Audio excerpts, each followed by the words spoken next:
Bridgepoint wants to help customers make informed and educated IT decisions. Customers see us as an extension of their IT team. We've helped thousands and thousands of customers in this sort of situation.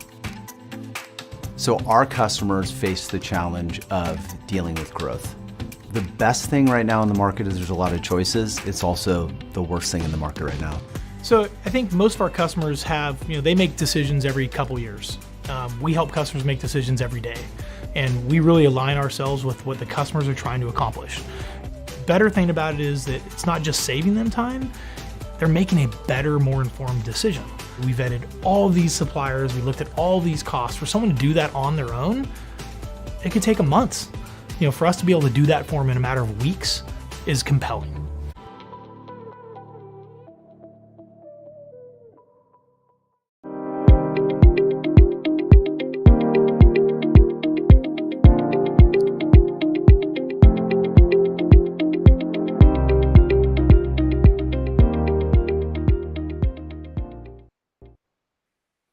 Hello, everybody, and welcome to this week's episode of Realcomm Live. Every week I try to give a word or two to describe the episode. I use words like fun, exciting, interesting. Today's episode is all of those, and I want to add another word, historic, maybe. And, in today's world, it's so easy to look at new technologies coming out and how they're implemented. But very few people take the time to go back and understand where those seeds were planted. It's one thing to see a tree with leaves blooming. It's another to understand that somewhere, someplace, somebody had to plant a seed in order for that tree to flourish. And this conversation is going to be exciting because we're going to be talking about Google's new Bayview campus, probably one of the, if not the most innovative new benchmark for corporate real estate campuses in the United States, if not the world. So that's the exciting part of it. But our guest today, Mark Golan, VP of Real Estate Investment Management at Google, was knee deep in this campus construction design and is offered to share with us his ideas, thoughts, and experiences on this groundbreaking project. So with that, let's bring in Mark and get the conversation going. How are you, sir? Good to see you. Good. How are you, Jim? Good. And I would venture to say that we go beyond just business peers, and I would call you a friend at this point, given the hundreds of conversations we've had over the years and the collective scars we both must have in this world of real estate and technology. So thank you for taking the time out of, I know what is a very busy schedule. My pleasure. So to give people some context, it's one thing, to say that, you're in the midst of the top echelon of decisions for real estate at Google. Why don't you give everybody a quick journey or summary of your journey on what companies you were with and how you got to this place? Yeah.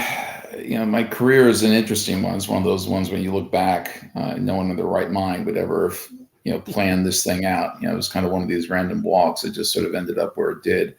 I started in investment banking, so strong finance background for 8 years before coming to the corporate world on the corporate real estate side. And then I've been at a number of tech companies, including Hewlett Packard, Sun Microsystems, Cisco, and now Google, in a variety of capacities. Global head of real estate at Cisco for about 8 years. But interspersed into there were other periods where I was at Johnson Controls running their America Services business for a few years, and was at startups acting as either CEO or lead executive in a few startups in sort of the clean tech and IoT spaces. So there is any common theme, I guess, to my career. It's been kind of this intersection of real estate and technology, which I've always sort of seen as brethren that don't recognize that they are entirely brethren. That's kind of, I've always described it as enabling infrastructure, and that's kind of probably the biggest common theme I've had. And going back, I think I met you in 2003, so that would be 19 years ago. Imagine that. And then Dave Clute and I took that journey to Asia, which you were very involved with and aware of. And then, after that, Cisco's Building 14, and the venture into Cisco's venture into the smart building side. I mean, you were instrumental early days in setting that foundation. Am I correct? Yeah, we had a good group of people, like you said. I think Dave and there were others too that we had on our team, and we were trying to push the edge. And I think part of what was interesting was being at Cisco, where the culture at the time is very much one of wanting all of the corporate functions to show relevance to the core business. Right. And I found that it was very easy to actually find relative, relevance to the core business at Cisco. It was just a matter of applying it to our domain where there was tremendous application. I mean, the whole concept of building systems convergence, which was at the core of what Cisco did, was an obvious extension. Absolutely. But then as you get to converged systems, you start to enable the smart building. Right. And then when you enable the smart building, there are a lot of things that can kind of come of that. And so what you saw in the whole connected real estate area was really just an offshoot of those concepts, and just thinking broadly about, as we kind of move to convergence and then intelligence and sensors and whatnot, what does it do to the world of real estate, and how can that, again, be relevant to, at that time, Cisco's core business? That's really what it was about. As I'm hearing you speak, I'm thinking this should be like a 4-hour podcast, because I mean, to understand the future, I think it is worthwhile to take a little bit of a look at the past. And if you would have told me 20 years ago, as we were setting off for Asia, that you and I'd be sitting here almost 20 years later, and we still, I don't even think, are out of the first inning. I think we're just now seeing some really big players over the last 5 to 10 years. But, from a general sense, a lot of the things that we talked about years ago and have been promoting our entire careers still aren't mainstream. Still even. No, it's not. And as we were just discussing before we came online, what I realized quite a while ago is this is not a technology issue. This is a standards issue. And Absolutely. The industry requires standards for very good reasons, but those standards both are good, but they're also bad, right? Because they do block innovation, and it makes it a lot harder to bring these new concepts to bear into the real estate world, because you have to break standards to do it. And these standards are things that took decades. Yeah. I mean, literally decades to get people to agree to. And I think that has been the single biggest barrier to the speed of innovation, right? It happens. It just happens at a glacial pace. That's I think what I got wrong was I said logical idea, big problem, logical solution, let's do. And the multiple layers of the real estate industry and the lack of standards. And, I think right now there's probably, if you said, I want to make a smart building or a smart campus, you got at least 25 options of different combinations of technologies. And with 25 options, people are a little hesitant to do that at scale. Well, it's got to be there for 30 years. It's got to work and be serviced, right? And anyone who's been in this space knows people who have lost their jobs by being too innovative. Yeah, we don't say that on the show.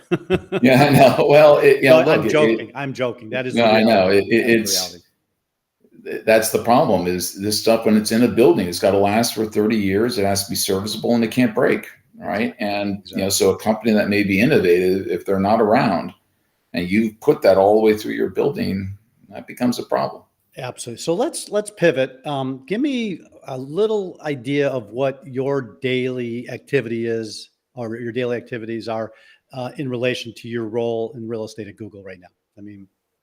There's been I've been at Google for a little over 7 years, and my role has morphed constantly when I've been there, which is pretty typical of Google. So ran the entire Bay Area, and then we kind of created a development side to Google. And in classic Google form, we went from never having built a building to the largest office developer in the United States pretty much overnight. And so went to run the development team. And now I'm playing more what I'd almost, probably the best description of it is like a portfolio management kind of role within the context of the portfolio. So kind of looking at the asset class of real estate within Google and helping to really rationalize that portfolio, just given all that has been going on. And I couldn't think of a better person, because with your background in technology and what technology enables us to do, live, work, play wherever, right?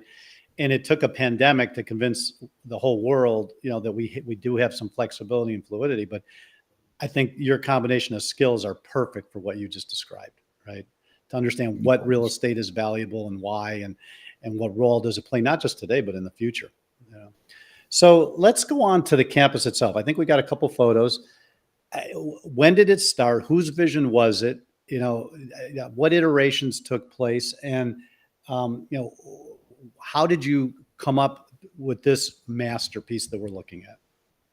Yeah, so I mean, Bayview is, to say it's a long-term project doesn't quite capture it. Bayview predates me, right? So when I came on board, which was 7.5 years ago, Bayview was already in design, just to put it in perspective. So Bayview and Charleston East, which is the other kind of what we call squam sort of structure that's over in right by the Googleplex. They're very unique to probably Google, right? In the sense that these were R&D projects, really plain and simple. Google had never built a building from the ground up. And as it started to become clear that it was going to be increasingly difficult for us to get the quantity of real estate with the quality that we needed for the company just through the market, and that we would need to move to the developed space. At the time, Larry, who was still very much in the saddle as CEO, felt very strongly that he did not want to build just a standard building, that he kind of felt that buildings were still indicative of thoughts and technologies that were decades old, and that if we couldn't do better than that, it just showed we weren't innovative.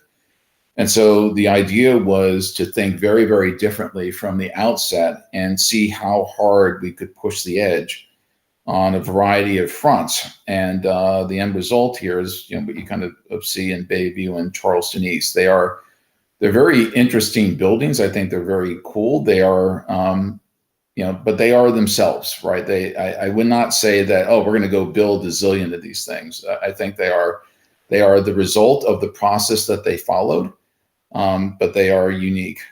So obviously one of the objectives being Google was to be innovative, right? So that's number one. What were some of the other high level objectives? Was ESG in play back then? Was sustainability, Well, sustainability most certainly was. Look, I think, innovation just was on a whole bunch of fronts. I mean, Larry, really felt strongly that innovation also had a connection to economics, and that he felt like any idiot could spend zillions of dollars to produce something unique. But then it wasn't scalable. No one else could build it, right? Because you just took zillions of dollars to build this thing. So he felt for anything to have an effect, it ultimately needed to be cost effective so that it could be, sort of scalable over time. The concept, at least one of the concepts that we attempted to do at Bayview and honestly never really got to its full fruition. Larry just, particularly in the California area, looked at a building and said, these things are rigid, right? You have curtain wall, it doesn't move. It's not adaptable. And it's not adaptable because you need this curtain wall to protect the building from the environment, but then that creates this boundary that you can't mess with. And he thought, well, what if we could build a dome, right? That essentially protected the environment, or the people from the environment in a more cost-effective way, but then that allowed the underlying building to not have a curtain wall, which means, in theory, it can be movable. We can almost make this out of Lego blocks, right? And so the idea was almost this concept of a cheap dome, and then building blocks that could literally be moved around by a crane if necessary, so that you could alter not just the interiors but the buildings themselves under the dome, and change the building as needed over time rather than being this fixed object. That was one of the concepts. Like such a simple idea, a logical idea, one that we should have come to conclusion centuries ago. Maybe we did. What did the architect, who came up with that? Was that Larry, or was that a combination? There was a lot of people involved. I mean, we had a lot of folks both inside the company, and ultimately Big and Heatherwick were the two joint architects right on the project, which was interesting. It was the first time, these two kind of star architects ever worked together. right on the project. So there were a lot of folks that were weighing in, and I mean, it was like, when I used the term R&D, and I meant it. Like, this was an R&D project. This, was not meant to be the super cost efficient thing, because it was an exploration as to, how hard we could push the envelope. And honestly, where we ended up ultimately was a combination of that plus some practical realities eventually kicking in against some of those stretches. But you think about the concept of single-use buildings, and then the flexibility that technology offers, mobility and connectivity like we've never before seen. You can transform this building from one use to another in a relatively short period of time, correct?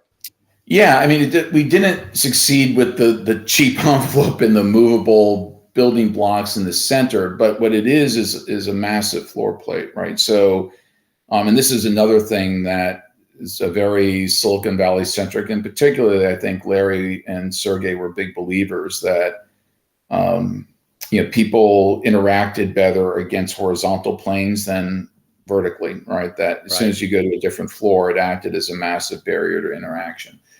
And this was testing the edge of pretty much how big of a floor plate you could get to, right, before maybe you kind of hit some sort of maximum. You have two of these squomes at Bayview. The larger one, I think it's about 350,000 foot floor plate, right? So it's just absolutely massive on two floors with some courtyard penetrations coming down.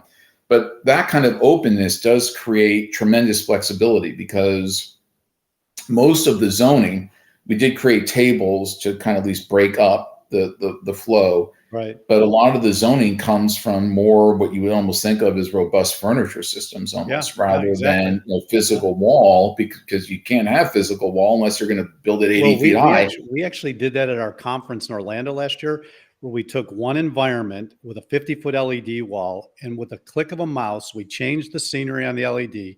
We altered the lights, we moved the furniture, and we opened walls. We changed one room to 4 environments, literally with a click of a mouse and moving some furniture. Yeah. And I think that's the future. Let's take a quick break. And when we come back, we're going to talk about some features of the campus that really play into the innovation and technical discussion. Be right back. In commercial real estate, success starts with the building. The best-run properties deliver the best tenant experiences, boosting your NOI. Enter Prism by Building Engines, uniquely designed to help you increase NOI from a single building to thousands of commercial properties. Including core features for best-in-class operations, innovative tools to boost the tenant experience, and unique solutions you won't see from any other ops provider. The platform's open API infrastructure connects seamlessly with your in-house systems. See why the world's most successful companies have chosen Building Engines. Visit buildingengines.com to schedule a free demo and see the power of Prism today. All right. Before we get to the features, one real quick question. We just came through unprecedented pandemic, never seen before in my life, your life. Did anything change? Did the building's original visions and goals hold, strong? Or did, the pandemic say, if we knew that, we would have done something a little different? With this particular project, it didn't have a huge change. The furniture systems, again, right? How we managed the floor was being rethought along with everything else, right, within the Google portfolio. And so that's the only place I would say there was potentially some impact, was just trying to think, are we still going to be trying to create the exact sort of experiences and environments on this floor as we did pre-COVID? And we were experimenting with some new systems that then we kind of redid some of it, before we opened the top floor in particular. But that was the main impact. The rest of it pretty much held firm. True. That's awesome. Yeah, sometimes when you're planning that far in advance, when we see the massive shifts like we saw through the pandemic, you could come out the other end and say, we shouldn't have done that. All right, let's get into some of the features. Looking at the photos, reading all the prep material that you'd sent us, as well as stuff we'd read before. the roof, the heating, the lighting. Just give us a high level overview of some of the technologies and the systems that you have got in this stunning project.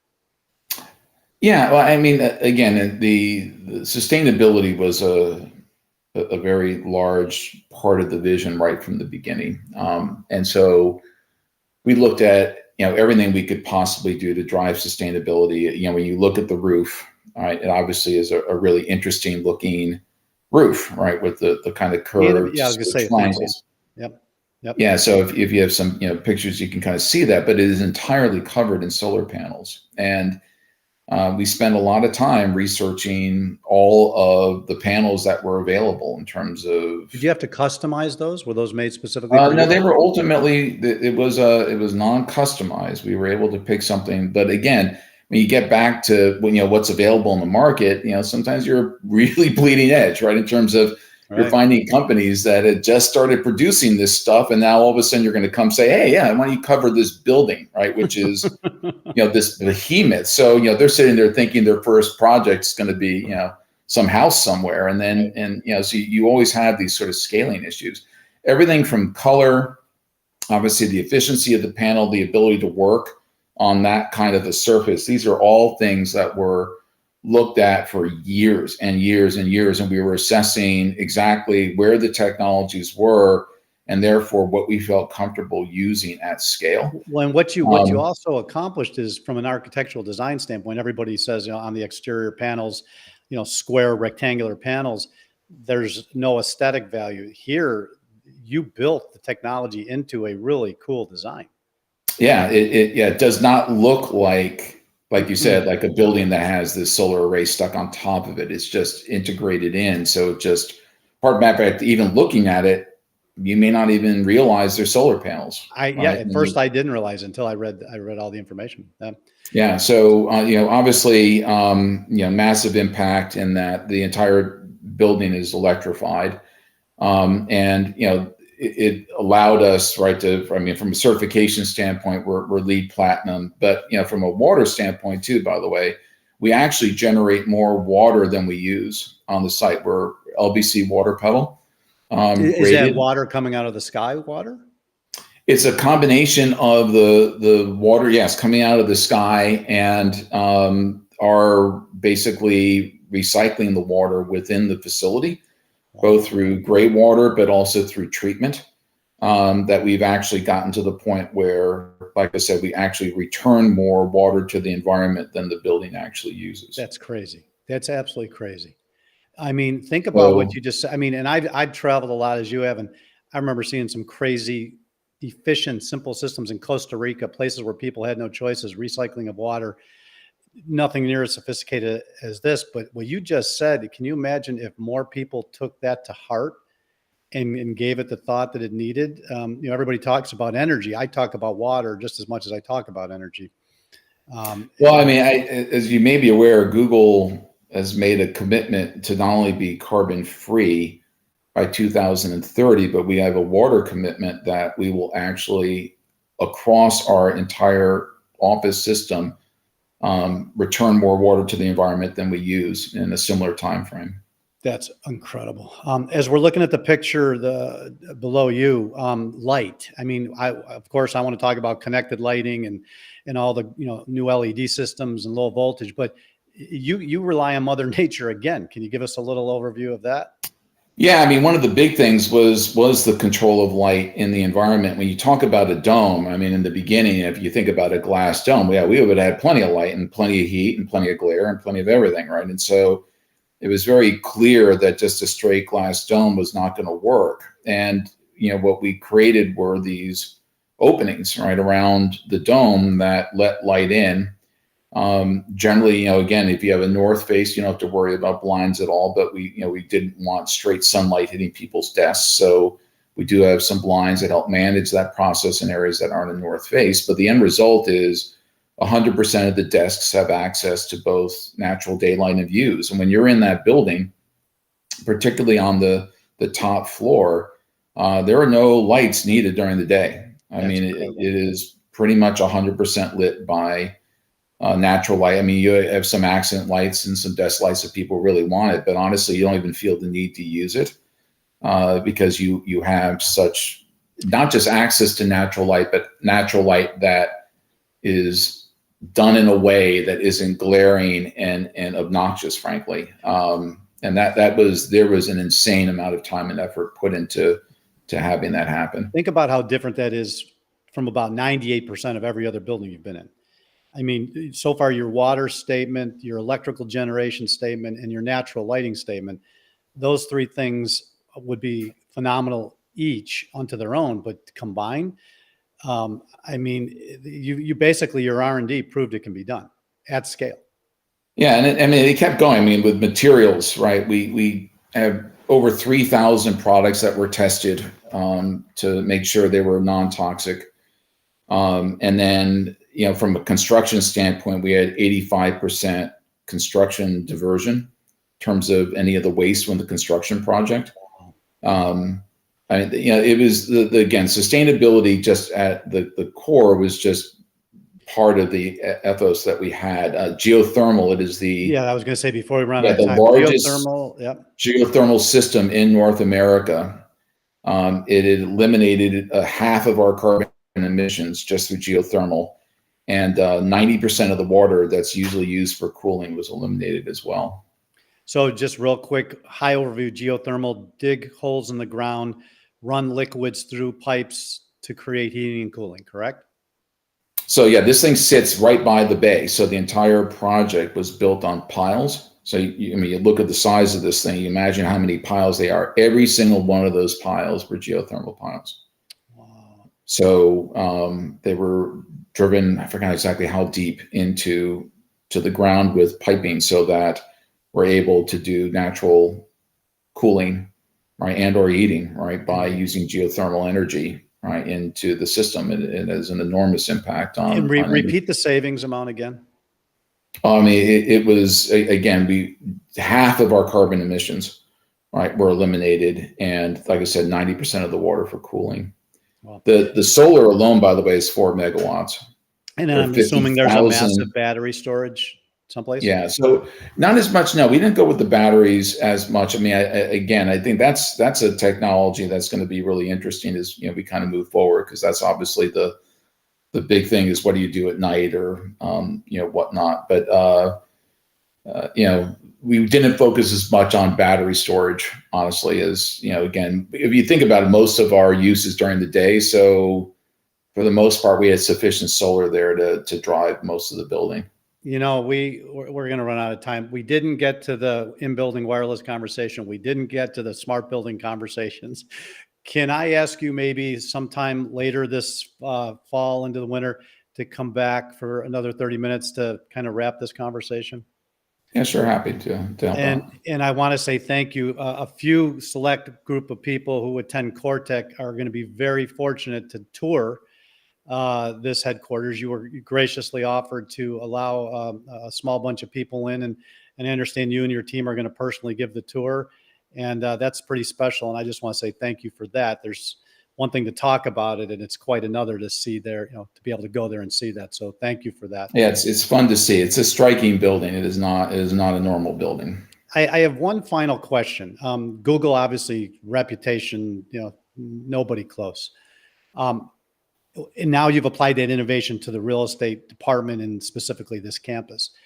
How many people in the real estate community have come by, taken the tour, and talked to you about all these extraordinary things you've achieved? Quite a few, but it was limited. And, obviously with COVID was a big problem. And then even when we started to reopen, there was always the concern that we can control sort of the environment from our employees or vendors, but not as much external. So, it's really just recently that we've been opening up a lot more in terms of allowing guests again to kind of go through the building. The other thing, by the way, is, ads is in this building, right? It is a really important group. And so just in terms of our ability, to allow people to just walk the floor of the engineers, right, is always limited. That's always been the case. So, we're able to do tours. We generally kind of stay on the bottom floor, but it's we can only go so far, I guess. It is a very operational facility. So I just, to me, you've achieved things nobody's achieved. You've created best practices and milestones and case studies. It would just be terrible for people not to take advantage. And hopefully more people will, after this today, will watch this episode. Few people will get to go on the tour, but the work you've done needs to be shared so others can learn and take advantage of your willingness to create literally an R&D project, which yeah, and is there are going to be some other buildings too that are either up. I mean, the 1212 building that, I don't know if you've seen, that was the first thing we put up, but the mass timber building that's now just finishing up, Caribbean.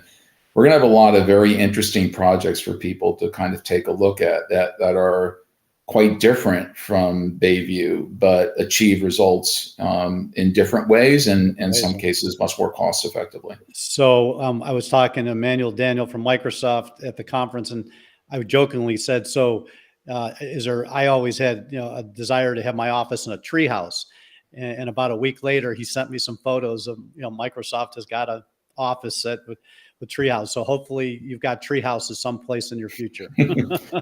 Well, the mass timber building is, I'm sure you've obviously seen these things before, but this particular one is done in a way where we have exposed the wood to a very large degree, and it's sitting in a location with just spectacular views. So the combination of the views and the warmth of the building is definitely something to see. When you did that project, did you talk to the folks at UBC, University of British Columbia in Vancouver?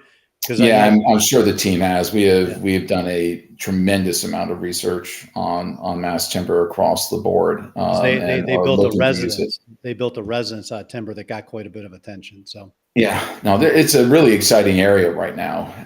Who'd have thought, right? Getting a lot of attention. We're going back to log cabin skyscrapers.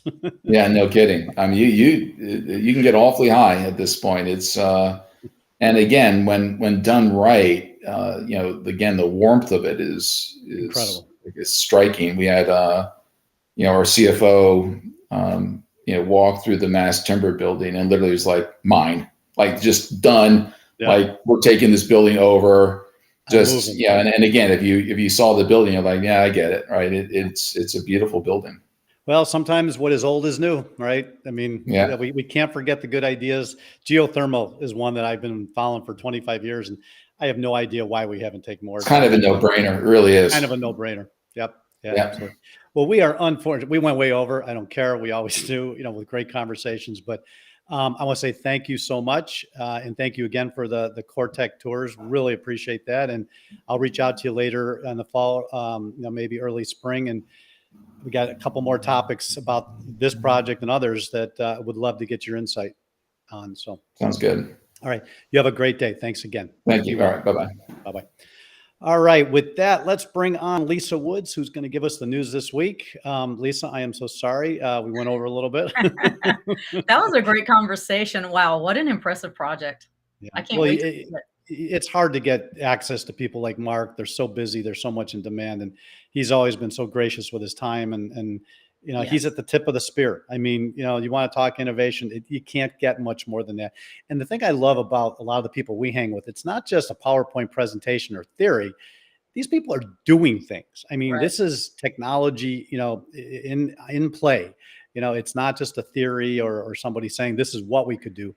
These people have the tenacity and are willing to take the risks. Right. Right. Well, like you said, this is different than 98% of other real estate projects. It's just so different. And they've taken, a number of risks and just really gone out to the edge. So I think but they did their homework. They did their homework, obviously they did their homework, but the key is they were willing to take the risk. That to me is we've been doing this a long time, and there's great technologies, new ones every day. But if you don't have an infrastructure or a culture that's able to assess the risk and then implement riskier projects, you're just going to keep going round and round and be frustrated because there will always be a shiny new object. But at some point you got to put the stake in the sand and do it. So right. Well, this should serve as some inspiration for some of those owners and developers who are thinking about taking the plunge and doing something a little different. And if I was a developer getting ready for a big project, I think one of the first things I would do is watch that episode because it may not seem, what did you learn? I mean, listen to what Mark said, but also watch what Mark did. Study the trajectory, study the journey, because that is as significant as the end result. That's right. So, all right, let me get out of your hair, and I'll be back when you're done with the news. All right. Sounds good. Thanks.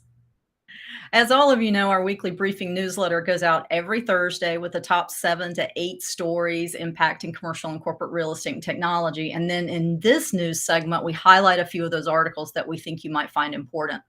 So our lead article this week is from McKinsey & Company and Making the Workplace Magnetic Again, and what role technology, data, and customer experience plays in that. So this article focuses on the results of 2 recent surveys that McKinsey & Company conducted. The first, they asked more than 25,000 U.S. workers about their experience with remote work. In the second survey, now it went to 12,000 people from all regions and occupations and beyond the typical office worker. They ask about how much flexibility matters for people reentering the workforce. The results of the surveys led McKinsey & Company to 3 specific points, and the article dives into detail on each one of these. These points are: people are working differently, space is being used differently, and the third, outcomes should be measured differently. So understanding these 3 realities, the article suggests that real estate owners and operators can tap into opportunities that not only attract tenants, but using intelligent technology and planning, not to mention understanding the value of real estate portfolio flexibility, their space may fetch a higher price, making real estate a source of competitive advantage. So this is a really good article. It's only a 5-minute read, so check it out. Our second article focuses on the importance of IAQ, which is indoor air quality and healthy air in buildings, and was written by our technology partner, Carrier. The article sets out right away to define its purpose, and that is to help building owners, facility managers, and engineers frame the right questions in order to appropriately assess and optimize indoor air quality. It takes the reader through 7 important steps toward healthier air, regardless of the age of the building, the condition of the HVAC equipment, or the complexity of the built environment. Some of the questions owners should ask themselves may not be as intuitive as you think and range from the simple, like what are the goals of ownership and what problems are they trying to solve, to questions of the assessment of occupancy levels, identifying tax incentives, and evaluating service and maintenance plans. This is just a 3-minute read and has a lot of good information. If you're interested in air quality for healthy, sustainable buildings, you'll want to make time for this one. Finally, our last article spotlight is about the U.S. General Services Administration, GSA, in collaboration with the Department of Energy, has recently announced a new request for information regarding technologies in the market that will help achieve net zero carbon buildings. This is significant because GSA and DOE are coming together seeking help from the industry on identifying technologies that help the GSA's greening of their footprint, and through the dollars that are provided in the Inflation Reduction Act, their hope is to transform federal buildings into high-performing, high-tech test beds for clean energy innovation. The article provides the details around the specific technologies they're looking for, as well as deadlines for the RFI submissions. So go to our website in the news section or grab the newsletter that went out yesterday. Also in the news this week, just a couple of things I wanted to mention. Procore is expanding digital twin partnerships through an integration with Willow. Middle Tennessee State University's Glass House marks the largest smart window installation in U.S. higher education. Another article on startups. Startups shed over $42 billion in value. And finally, nearly half of corporate real estate heads are increasing flex space investment. There are probably 1 or 2 other technology articles that I didn't mention today, so take a look in your inbox when you have a chance, or go to our website and click on the news link. So Jim, great job, Lisa. And I'll tell you what I get out of the news more and more every week is that we are absolutely in the midst of 4, 5, 6 different paradigm shifts all happening at once. We got all these great technologies coming, but some of them were built for models where people were in the office 5 days a week, 8 to 10 hours a day. People are looking at flex space, hybrid space, and that's just as a result of the pandemic. So we're starting to see people really think about, who comes in and when and for how long, what do they expect when they get there? And then on top of that, we've got this carbon challenge. And quite frankly, I think it's a challenging time for building owners and operators because they got things flying at them from every angle. Right. and the question is, where do you prioritize? You got $1, to put into a building.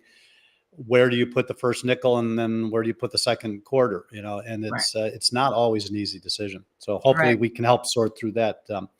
So thank you, Lisa, for the news. And before I wrap up the show, let's hear from our final sponsor, and I'll be right back. Access, manage, and measure your entire facilities portfolio. FM Systems' all-in-one workplace management platform enable facilities, corporate real estate, security, IT, and HR professionals to maximize the use of their facilities, manage real estate costs in a smart way, and ensure employees and visitors have healthy, safe, and inspiring workplace experiences. Plan against an ever-shifting, unknown world of work with FM Systems. All right. Thank you to Mark, busy guy. Really appreciate him taking the time to tell us about Google and their new campus. And then also, give us a little preview what a very small group of people are going to see if they're lucky enough to get into that tour for our Cortec event coming up in mid-November. So one of the things we didn't get to talk to Mark about was the wireless, which we're going to have him back on, and he was telling me earlier that, they're having some struggles with Wi-Fi and, because it's such an open environment, conflicting signals and what have you. But in line with that topic of indoor wireless 5G and beyond, next week, we have got a great conversation with two very smart guys. So it's easy to get up and say, oh, Wi-Fi is great. 5G is great. Let's do it. And it's quite another thing to understand. I've been on a conversation for about 6 weeks now with some really smart people trying to unpack what 5G and in-building wireless really is going to look like in the future. Just to let you know, in an average cell phone, there's anywhere from 10 to 14 radios with different frequencies and doing different things. And we're going to talk about that next week with two really, really smart guys. John Morris, co-founder and CEO of Balance Networks, and Chris Wixom, VP of Wireless Commercial Sales at Corning. These are two really smart guys. So if you got any questions about 5G, and not just 5G, but wireless in general inside buildings, you're not going to want to miss this episode. So with that, I say thank you to everybody that helped put this together. And you all have a great day, great weekend, and we will see you next week on Realcomm Live. Be well.